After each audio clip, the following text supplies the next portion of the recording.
એક ગામની બહાર એક ઘનઘોર જંગલ હતો. જંગલની વચ્ચે એક જૂનો કૂવો હતો. ગામના લોકો માનતા હતા કે આ કૂવો શાપિત છે. લોકો કહેતા કે મધરાત્રે કૂવાના અંદરથી અજાણ્યા અવાજો આવે છે અને જે કોઈ કૂવામાં જુએ તેને ભયાનક છાયા દેખાય છે.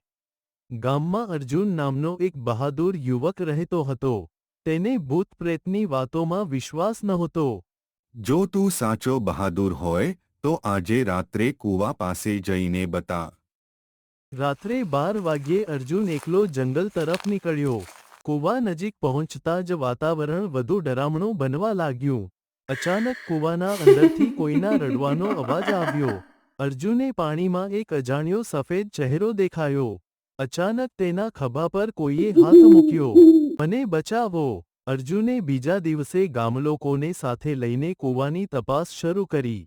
તેમને એક જૂની ડાયરી મળી જેમાં કૂવાનું રહસ્ય લખેલું હતું.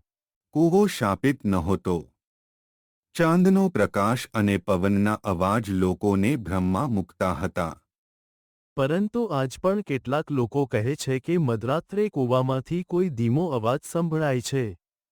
શું ખરેખર બધું જ એક ભ્રમ હતું?